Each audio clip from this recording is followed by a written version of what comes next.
প্রতিদিন কিছু না কিছু অভিজ্ঞতা সঞ্চয় করি। সকালবেলা বেরিয়েছিলাম যাদবপুরে নিজের কিছু ব্যক্তিগত কাজে। তো আমার মনে হয় কি বলুন তো, আমার ঠাকুর না আমাকে এক এক রকমভাবে এক একটা কাজ করায়।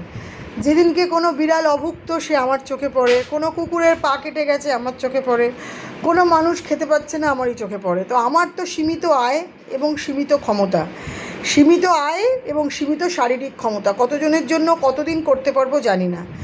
আজকে এই ভিডিওটা করছি কারণ আজকে যখন যাদবপুরে গেছি, যাদবপুর থেকে যখন ফিরছি এইচবি থেকে, তখন বাড়ির জন্য একটু পেস্ট্রি মিষ্টি এসব কিনে নিয়ে ফিরছি। ঠিক শ্রীকৃষ্ণ মিষ্টির দোকান, এটা করার জন্য, এই ভিডিওটা করার জন্য উদ্দেশ্য আছে।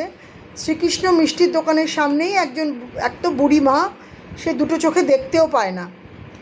তো আমি ভাবছি আমি এত খাবার নিয়ে যাচ্ছি, আমি যখনই দেখি আমি টাকা দেওয়ার বদলে আমি খাওয়াই। তা আমি বললাম তুমি কিছু খাবে? তখন বলল যে না আমি তো দাঁত নেই, আমি দই খাবো। তো আমি দই মিষ্টি টিষ্টি রসগোল্লা এসব কিনে দেওয়ার পরে দেখলাম তার কাপড় একদম শতচ্ছিন্ন, তো কিছুই কাপড় চোপড়ও নেই। তা আমি বললাম তুমি এখানে বসো, আমি আসছি বলে আমি বাড়িতে গেলাম। বাড়ি থেকে আবার তাড়াতাড়ি করে গিয়ে তার জন্য শাড়ি ধুতি গামছা নিয়ে তার হাতে রিক্সা দাঁড় করিয়ে নিয়ে আবার তারপর বাড়িতে এলাম। এখন বেলা 4টে বাজে, আমার এখনও ভাতটা তো রান্না হয়নি।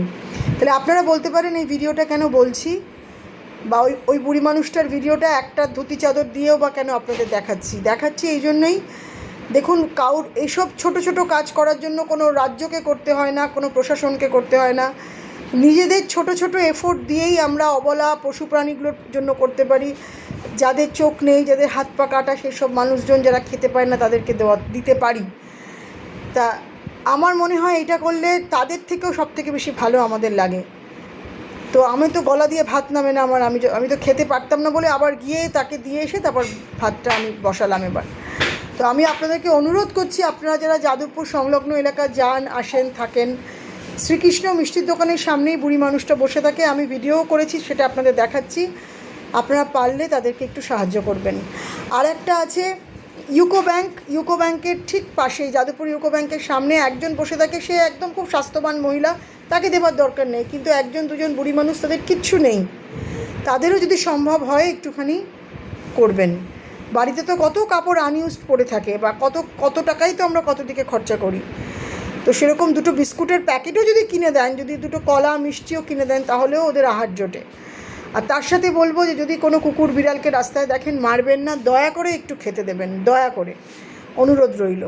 এবার আমি ভিডিওটা পাঠাচ্ছি আপনাদেরকে, আপনারা একটু দেখুন।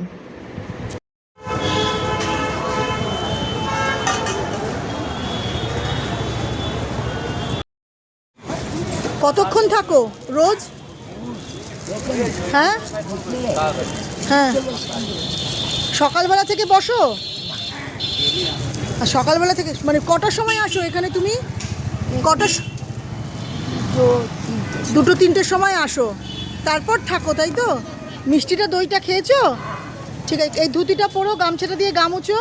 আমি দেখছি আবার কাল পরশু আসবো ক্ষণে, আর দেখি তোমাকে যদি আরও কেউ কিছু একটু করে। তুমি রোজই দুটো তিনটের সময় ওরম পড়ো, তুমি দুটো তিনটের সময় রোজ আসো, তাই তো? আচ্ছা আচ্ছা, ঠিক আছে ঠিক আছে।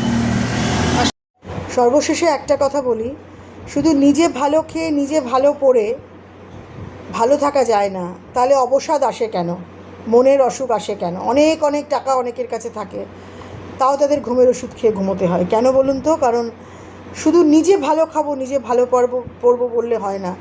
আশেপাশের প্রকৃতির, পরিবেশের মানুষজন, জীবজন্তু, তাদের কথাও ভাবতে হয়। তাদের জন্য ভাবলে নিজেরাও ভালো থাকা যায়।